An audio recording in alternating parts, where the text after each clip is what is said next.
नमस्कार, जनधारा छत्तीसगढ़ के इस खास बुलेटिन में आप सभी का स्वागत है। मैं हूं पंकज शर्मा। आइए शुरू करते हैं मेरे साथ खबरों का सिलसिला। आज बुलेटिन की शुरुआत करते हैं राज्य को गौरवान्वित करने वाली खबर से। आयुष्मान भारत प्रधानमंत्री जन आरोग्य योजना, डॉक्टर खूबचंद बघेल स्वास्थ्य सहायता योजना में अपने श्रेष्ठ प्रदर्शन के लिए छत्तीसगढ़ ने 6 में से 4 श्रेणियों में पुरस्कार प्राप्त किए हैं। राष्ट्रीय स्तर पर ऑनलाइन आयोजन में ये सारे पुरस्कार छत्तीसगढ़ राज्य को मिले हैं।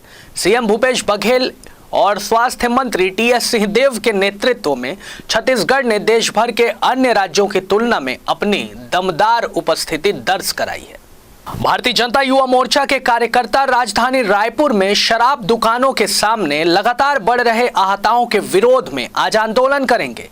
आंदोलन के तहत वे शहर के सिविल लाइन स्थित आबकारी विभाग का घेराव करने जा रहे हैं और केंद्रीय गृह मंत्री अमित शाह आगामी रविवार दिल्ली में नक्सल प्रभावित राज्यों के मुख्यमंत्रियों के साथ एक बड़ी बैठक करने जा रहे हैं। इस बैठक में छत्तीसगढ़ के मुख्यमंत्री भूपेश बघेल भी शामिल होंगे।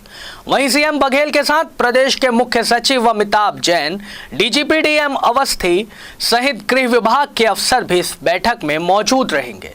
जानकारी के मुताबिक इस बैठक में मुख्यमंत्री भूपेश बघेल नक्सल इलाकों में चल रहे विकास कार्यों के दौरान आ रही समस्याओं और चुनौतियों से अमित शाह को अवगत कराएंगे। छत्तीसगढ़ के संस्कृति विभाग का विज्ञापन इन दिनों चर्चा में है।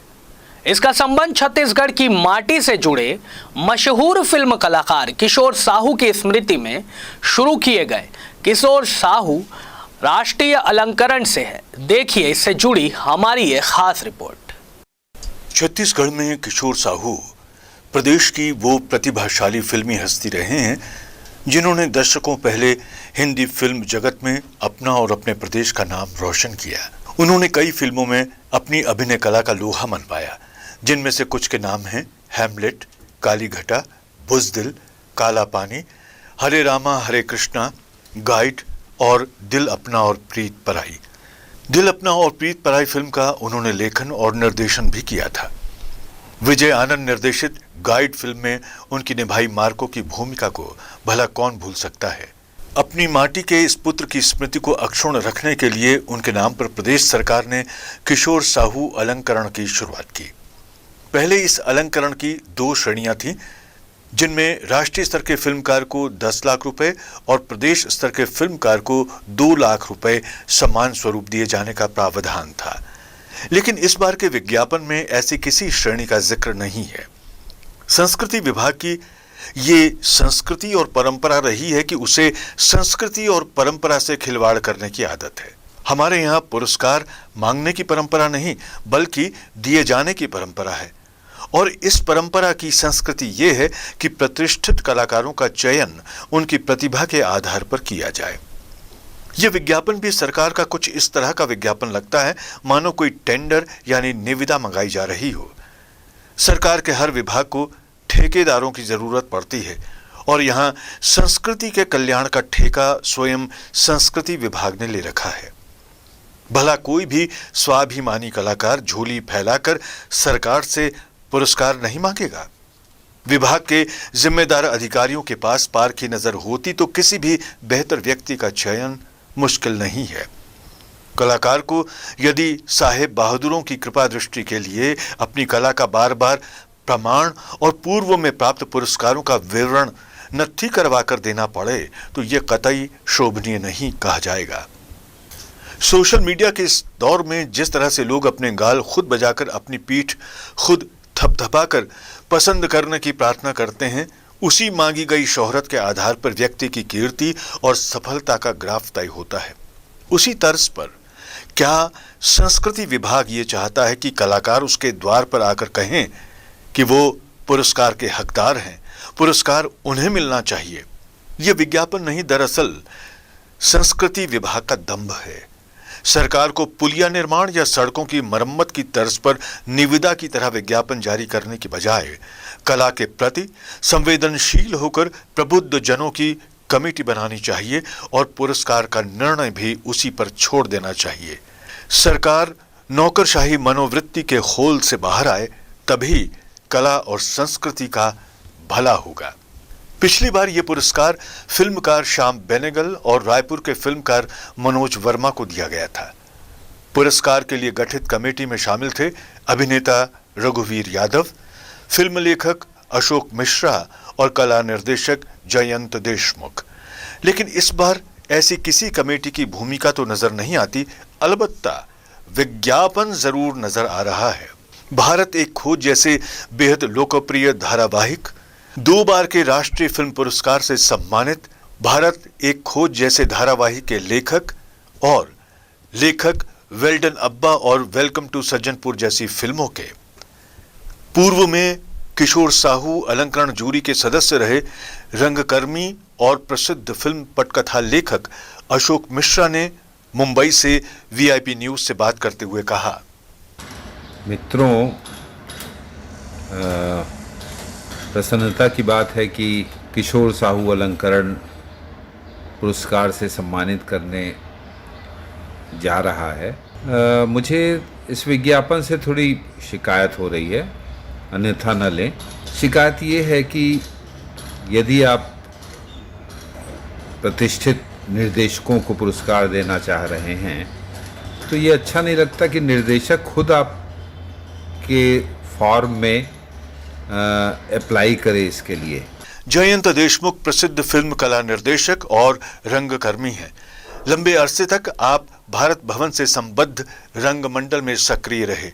जयंत देशमुख भी पूर्व में किशोर साहू अलंकरण जूरी के सदस्य रह चुके हैं। मुंबई से वीआईपी न्यूज चैनल को आपने बताया, ये अच्छी बात है कि छत्तीसगढ़ सरकार ने किशोर साहू सम्मान देने का निर्णय लिया है इस साल। पर मुझे ये लगता है कि जो विज्ञापन में छपा है और जैसा मैंने पढ़ा है अखबारों में कि उसके लिए प्रविष्टि मंगाई गई है, मतलब मैं उस सम्मान को पाने के लिए एक एप्लीकेशन दूँ।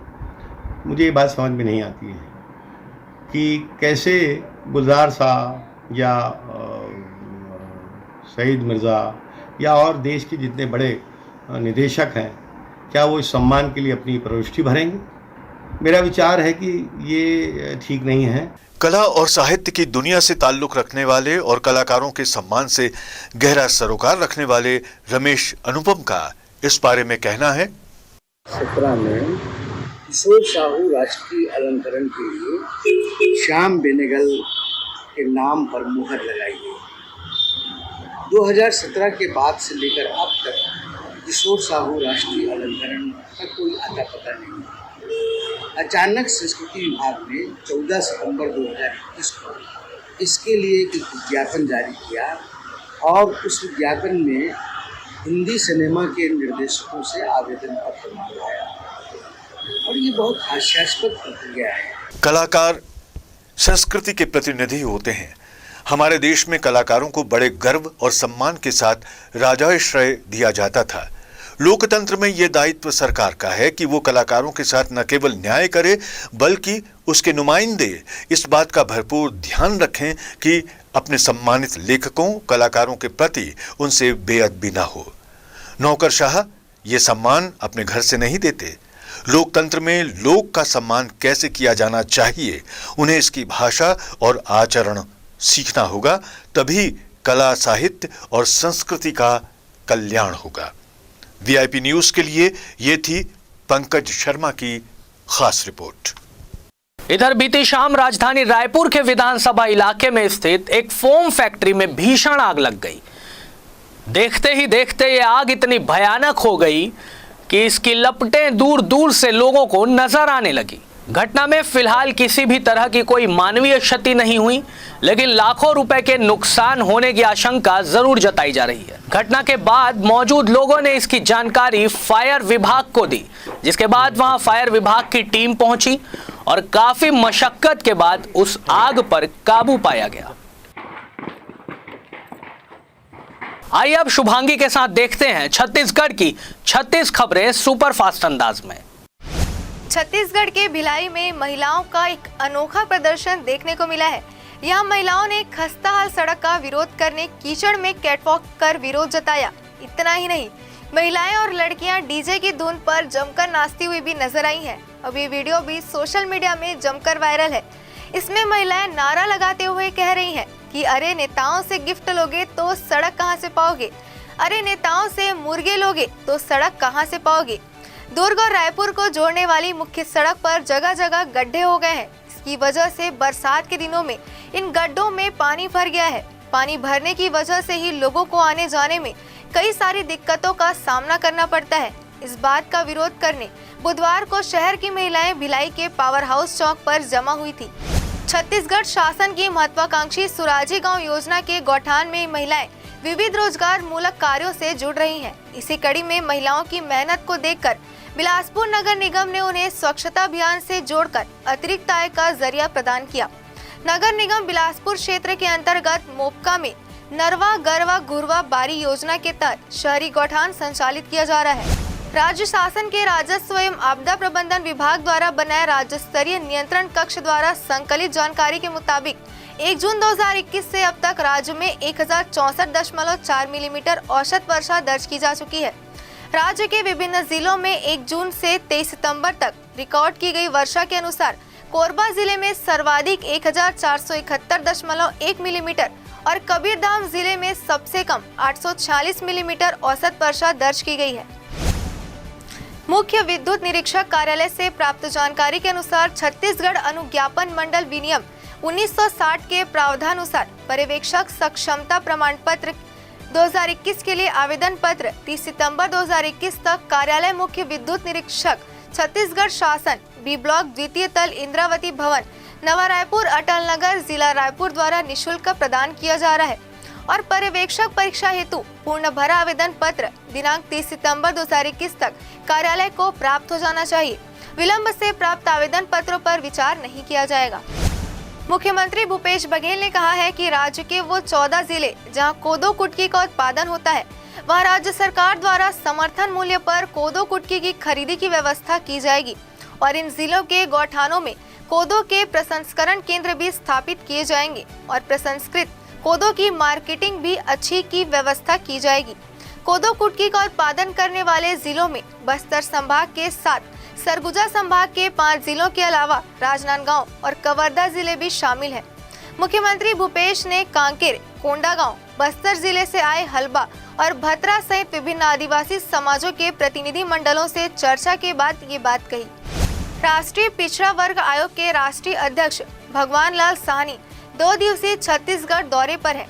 उन्होंने रायपुर के सर्किट हाउस में अन्य पिछड़ा वर्ग के संगठनों की बैठक लेकर बातचीत की। इस दौरान मीडिया से चर्चा के दौरान उन्होंने छत्तीसगढ़ के प्रशासनिक अधिकारियों पर नाराजगी जाहिर की। छत्तीसगढ़ की ओबीसी आरक्षण प्रक्रिया को भी उन्होंने गलत ठहराया। भगवान लाल साहनी का कहना है कि छत्तीसगढ़ में अति पिछड़ा वर्ग के लोगों को 14% आरक्षण दिया गया है, जो कि न्याय संगत नहीं है। छत्तीसगढ़ के कृषि मंत्री रविंद्र चौबे ने विभिन्न मुद्दों पर मीडिया से बातचीत की। मीडिया से चर्चा के दौरान मंत्री ने बताया कि सीएम भूपेश बघेल अक्टूबर में दिल्ली दौरे पर जाने वाले हैं। राहुल गांधी के छत्तीसगढ़ दौरे को लेकर तैयारियों की जानकारी उन्हें देंगे। गौरतलब है कि छत्तीसगढ़ प्रवास के दौरान राहुल गांधी बस्तर, सरगुजा और मैदानी इलाकों में किसानों से मुलाकात भी करेंगे। मुख्यमंत्री भूपेश बघेल लगातार सीएम हाउस में समाज के विभिन्न समुदायों के प्रतिनिधियों से मुलाकात कर रहे हैं। हाल ही में मुख्यमंत्री आवास में बस्तर के आदिवासियों के साथ उन्होंने मुलाकात की थी। छत्तीसगढ़ सरकार के आबकारी मंत्री और बड़े आदिवासी नेता कवासी लखमा ने इस संबंध में बयान देते हुए कहा है कि मुख्यमंत्री भूपेश बघेल बारिश और कोरोना की वजह से पिछले 6 महीने से बस्तर नहीं जा पाए थे, इसलिए वह लगातार विभिन्न समुदायों के लोगों से मुलाकात कर रहे हैं। आने वाले समय में अन्य प्रतिनिधि मंडलों से भी मुख्यमंत्री मुलाकात करेंगे। आदिवासी मुख्यमंत्री की संभावनाओं पर बयान देते हुए कवासी लखमा ने आगे कहा कि छत्तीसगढ़ में पहली बार किसान मजदूरों, आदिवासियों का ध्यान रखने वाले मुख्यमंत्री बने हैं। उन्होंने मुख्यमंत्री भूपेश बघेल की तारीफ करते हुए पूर्व मुख्यमंत्री डॉक्टर रमन सिंह को झोला छाप डॉक्टर करार दिया। वह केवल हेलीकॉप्टर से ही यात्रा करते हुए बस्तर जाया करते थे। उन्होंने दावा किया कि कांग्रेस सरकार आने के बाद बस्तर में शांति बहाल हुई है और अब जनप्रतिनिधि वहां बेखौफ होकर कार से यात्रा कर रहे हैं। छत्तीसगढ़ में जंगली हाथियों के आतंक से लोग दहशत में हैं। अब हाथियों की दस्तक प्रदेश के राजनांदगांव जिले में देखी गई। जहां राजनांदगांव बालोद जिले के बॉर्डर पर गीता पठार, पद्दा टोला और बोगा टोला गांव की तरफ जंगली हाथियों की लोकेशन बताई जा रही है। बीती रात हाथियों ने इन गांवों के कुछ घरों को नुकसान भी पहुंचाया, जिससे वहां के ग्रामीण दहशत में हैं। बेमेतरा जिले के एक शासकीय स्कूल की छत गिरने से 6 मासूम बच्चियां घायल हो गई। ये घटना जिले के शासकीय प्राथमिक शाला रनबोट की है, जहां स्कूल में पढ़ाई चल रही थी कि तभी अचानक जर्जर स्कूल भवन की छत का प्लास्टर गिर गया, जिसकी चपेट में आकर कक्षा में पढ़ रही 6 मासूम बच्चियां घायल हो गई। घटना के पश्चात स्कूल में अफरा तफरी का माहौल बन गया। आनन फानन में एम्बुलेंस 108 को बुलाकर नवागढ़ प्राथमिक स्वास्थ्य केंद्र में भी सभी घायल बच्ची का इलाज के लिए भेजा गया है। घटना की जानकारी मिलते ही हालचाल जानने के लिए क्षेत्र के विधायक और छत्तीसगढ़ शासन के संसदीय सचिव गुरुदयाल बंजारे हॉस्पिटल पहुंचे। अस्पताल में इलाज करा रही गंभीर रूप से घायल 2 बच्चियों को बेहतर इलाज के लिए जिला अस्पताल रेफर किया गया है। बिलासपुर शहर के कांग्रेस विधायक शैलेश पांडे के ताजा बयान से एक बार फिर प्रदेश का सियासी पारा बढ़ गया है। अपनी ही सरकार को आड़े हाथों लेते हुए विधायक ने कहा कि हम टीएस सिंहदेव के आदमी हैं, क्या इसलिए पुलिस हमें सता रही है। कांग्रेस विधायक शैलेश पांडे का ये बयान तब आया है जब विधायक के करीबी और स्वास्थ्य मंत्री टीएस सिंहदेव के समर्थक कांग्रेस नेता पंकज सिंह पर बिलासपुर शहर की कोतवाली पुलिस ने बिना जांच एफआईआर दर्ज कर ली। कांग्रेस पार्टी में प्रदेश कांग्रेस कमेटी के सचिव का ओहदा रखने वाले पंकज सिंह के समर्थन में स्वयं विधायक शैलेश पांडे और सैकड़ों की संख्या में युवा बीते दिन शहर कोतवाली थाने का घेराव करने पहुंच गए। थाना पहुंचे युवाओं ने जमकर नारेबाजी करते हुए खूब हंगामा बरपाया। थाना परिसर में तनाव को देखते हुए पुलिस के बड़े अफसर भी वहां पहुंच गए। एहतियात के तौर पर बड़ी संख्या में जवानों की तैनाती भी कर दी गई है। वहीं विधायक शैलेश पांडे ने अपने समर्थक पंकज सिंह के साथ पुलिस अधिकारियों से बंद कमरे में चर्चा के बाद बाहर आकर विधायक शैलेश ने कहा कि कांग्रेस नेता पंकज पर पुलिस ने झूठे आरोप के आधार पर आपराधिक मामला दर्ज किया है। जशपुर जिले के पत्थलगांव जनपद पंचायत अंतर्गत ग्राम गोड़ी कला के पंचों द्वारा सरपंच के खिलाफ अविश्वास प्रस्ताव बनाकर पत्थलगांव एसडीएम को आवेदन के माध्यम से ज्ञापन सौंपा गया है। ग्राम पंचायत के पंचों का आरोप है कि गांव की महिला सरपंच मुन्नीबाई सिदार अपने पद का गलत इस्तेमाल कर सचिव के साथ मिलकर गांव के कई विकास कार्यों में हेराफेरी कर रही है। इस महिला सरपंच द्वारा सीसी रोड, नाली निर्माण में खुलकर भ्रष्टाचार किया जा रहा है। बहरहाल जशपुर जिले के पत्थलगांव जनपद अंतर्गत कई ऐसी पंचायतें हैं जिनमें सरपंच सचिवों की मनमानी चरम पर है। विकास के नाम पर केवल कागजों पर ही लीपापोती की जा रही है, जबकि जमीनी हकीकत कुछ और ही बयां करती है। नगर पंचायत साजा में एक बार फिर कोरोना ने खतरे की घंटी बजाई है। जिले में स्कूल खोलने के बाद साजा नगर की शासकीय कन्या शाला में 6 बच्चों के संक्रमित होने की पुष्टि के बाद स्कूल बंद कर दिए गए हैं। 6 स्कूली छात्राओं की कोरोना रिपोर्ट पॉजिटिव आने की जानकारी मिलने के बाद स्थानीय प्रशासन द्वारा आगामी 26 सितंबर तक स्कूल बंद रखने के आदेश दिए गए हैं। वहीं संक्रमित पाए गए स्टूडेंट्स के परिजनों का कोविड टेस्ट कराने का निर्देश भी प्रशासन ने दिया है।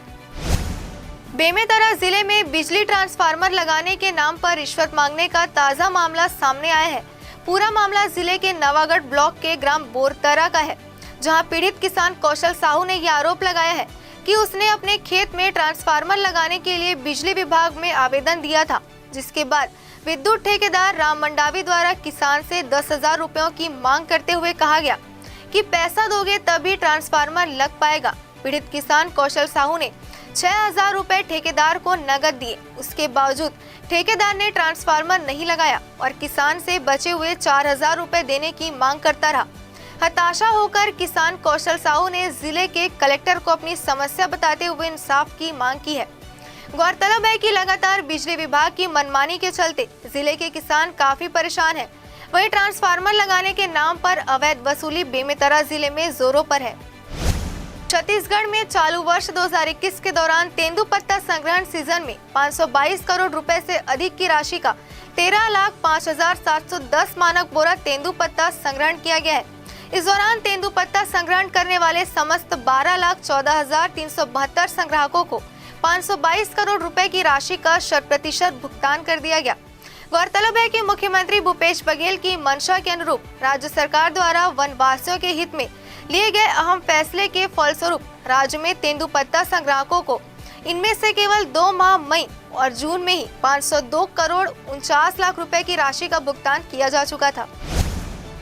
छत्तीसगढ़ में आयुष्मान भारत प्रधानमंत्री जन आरोग्य योजना डॉक्टर खूबचंद बघेल स्वास्थ्य सहायता योजना के अंतर्गत आयुष्मान कार्ड पंजीयन का दायरा लगातार बढ़ रहा है।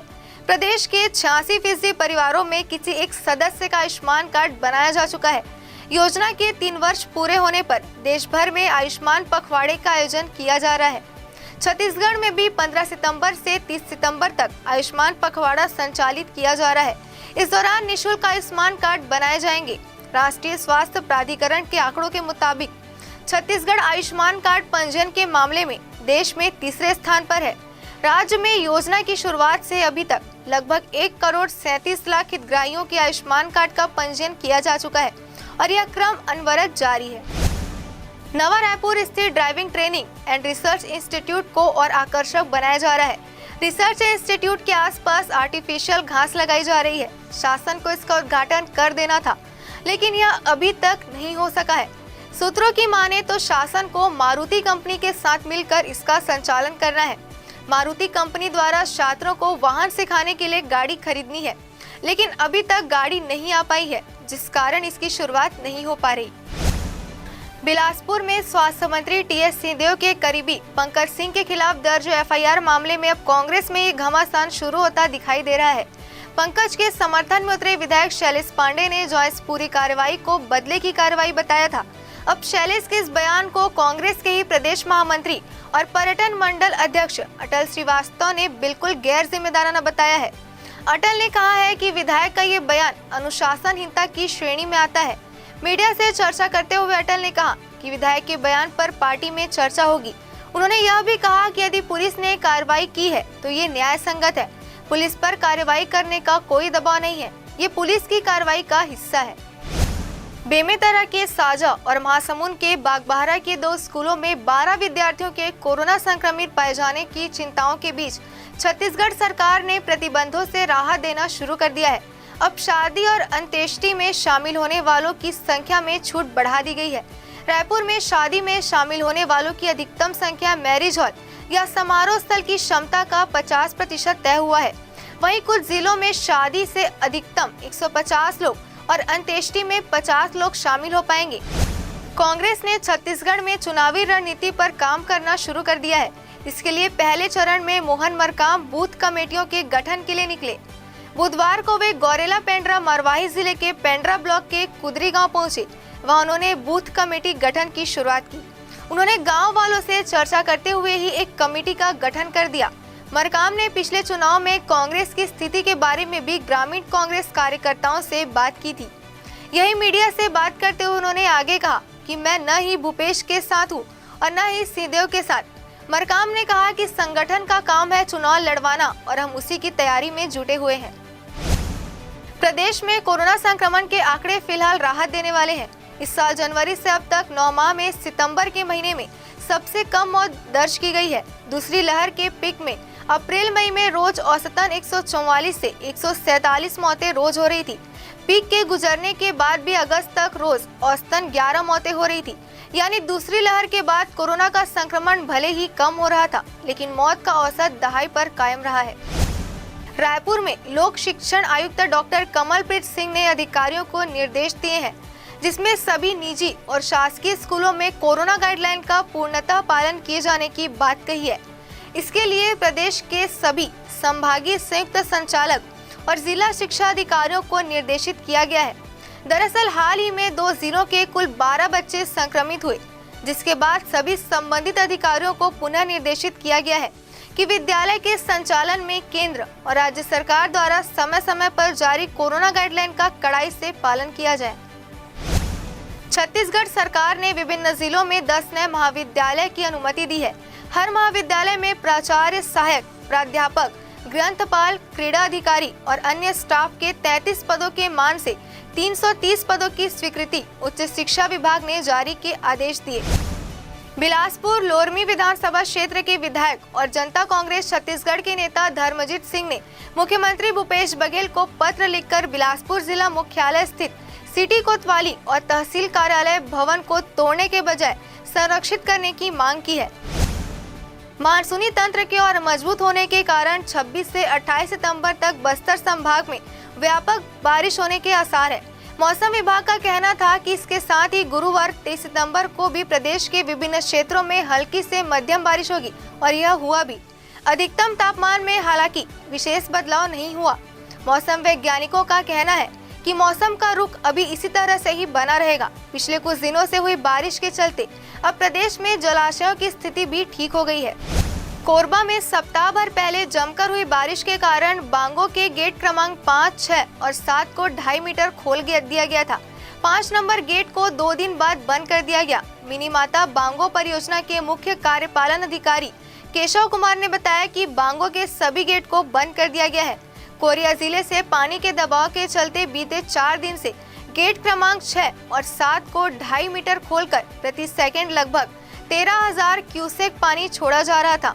गेट के अलावा बांध के बिजली संयंत्र से भी 9,000 क्यूसेक पानी छोड़ा जा रहा है। इधर बांगो से छोड़े जा रहे पानी का असर दर्री बांध में पड़ता दिखाई दे रहा है। बांगो के सभी गेट बंद होने से दर्री बांध के 8 और 12 नंबर गेट 6 फीट कम कर दिया गया है।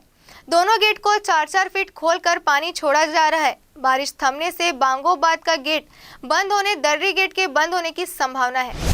कोरबा जिले के 412 ग्राम पंचायतों में 110 कृषि विस्तार अधिकारियों की नियुक्ति के बाद भी जिले में फसल रोग में नियंत्रण नहीं है। लंबे समय से हुई बारिश के बाद इन दिनों धान की फसल में झुलसा और तना छेदक का असर देखा जा रहा है। निदान के अभाव फसल रोग का विस्तार हो रहा है। जिला प्रशासन की ओर से ग्राम चौपाल लगाकर किसानों को बीमारी से निजात देने के लिए अधिकारियों से कहा गया है। अधिकांश कृषि विस्तार अधिकारी गांव में रहने के बजाय शहर से आना जाना करते हैं। समय पर अधिकारियों की उपस्थिति नहीं होने से बीमारी नियंत्रण में नहीं है।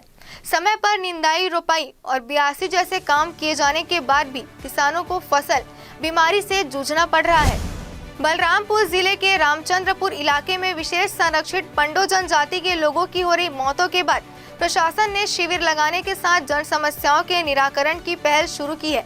जिले में निवासरत पंडो कोरवा जनजाति के लोगों को विशेष कार्ड देने की तैयारी की गई है, जिसमें उनके स्वास्थ्य जांच संबंधी जानकारियां संधारित की जाएगी।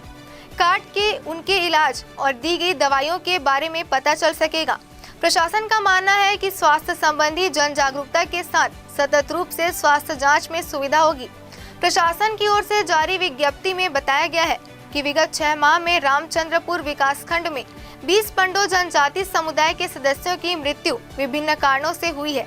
मृत्यु के कारणों का उल्लेख किया गया है, जिसमें 6 व्यक्तियों की उम्र 60 से 80 वर्ष की मध्य है, जिनकी मृत्यु लकवा और अन्य लंबी बीमारी के कारण हुई है। छत्तीसगढ़ राज्य महिला आयोग ने महिलाओं को सलाह दी है कि यदि सरकारी नौकरी करने वाले कर्मचारी से विवाह किया है तो शासकीय सेवा पुस्तिका में अपना नाम दर्ज कराएं। शासकीय सेवक की मृत्यु के बाद उनकी पत्नियों को कई तरह की परेशानी का सामना करना पड़ता है। यह सलाह आयोग की सुनवाई में दी गई। महिला आयोग में महिला उत्पीड़न से संबंधित 20 प्रकरण सुनवाई के लिए रखे गए हैं। इसी के साथ ही आपको बता दें कि छत्तीसगढ़ पाठ्य पुस्तक निगम का दावा है कि प्रदेश में इस समय सभी शासकीय स्कूलों में 100% पाठ्य पुस्तकें वितरित की जा चुकी हैं। राज्य के सभी 171 स्वामी आत्मानंद अंग्रेजी माध्यम स्कूलों में स्कूल स्तर पर 14 जून तक, सभी 4,694 शासकीय हाई स्कूलों में हाई स्कूल स्तर पर 7 जुलाई तक एवं कक्षा 1 से 8वीं तक के विद्यार्थियों के लिए पाठ्य पुस्तकें सभी 3,206 संकुलों में संकुल स्तर पर 29 जुलाई तक विद्यालय खुलने की तिथि से 2 दिन पूर्व ही पहुंचा दी गई है। राजधानी रायपुर में महापौर एजाज ढेबर ने एक्शन मोड में आते हुए जोन क्रमांक 1 के कमिश्नर नेतराम चंद्राकर को विसर्जन कुंड में गलती पाए जाने पर तत्काल प्रभाव से निलंबित कर दिया। आपको बता दें कि पिछले दिनों लगातार सोशल मीडिया में वीडियो तेजी से वायरल हो रहा था, जिसमें भगवान गणेश की प्रतिमाओं को अपमानित तरीके से और नगर निगम के कर्मचारियों द्वारा निगम के वाहनों से सीधे तालाब में फेंका जा रहा था, जिस पर महापौर ने एक्शन लेते हुए तत्काल प्रभाव से 3 कर्मचारियों को निलंबित किया था। वहीं समिति भी गठित की गई थी, जिसमें 3 अधिकारियों को नियुक्त किया गया था, जिसमें लोकेश्वर शाह, अपर आयुक्त BR अग्रवाल और विजय पांडे को नियुक्त किया गया था। कबीरधाम जिले को भारत सरकार की स्वामित्व योजना के तहत पायलट प्रोजेक्ट के रूप में चयनित किया गया है। इस योजना के तहत जिले के ग्रामीण आबादी क्षेत्र का सीमांकन शुरू हो गया। इसके लिए केंद्र से 10 सदस्यीय टीम पहुंच गई है। सर्वे का कार्य अत्याधुनिक ड्रोन कैमरे से किया जा रहा है। कलेक्टर श्री रमेश कुमार शर्मा के निर्देश ग्रामीण आबादी के सर्वे के लिए राजस्व और पंचायत एवं ग्रामीण विकास की बनाई गई, जो केंद्रीय टीम की मदद करेगी। स्वामित्व योजना के क्रियान्वयन के लिए तहसीलदार, नायब तहसीलदार, आरआई और पटवारियों और पंचायतों की टीम की विशेष ड्यूटी भी लगाई गई है। इस बुलेटिन में फिलहाल इतना ही। मुझे दीजिए इजाजत। देश दुनिया की बाकी खबरों के लिए आप देखते रहिए वीआईपी न्यूज।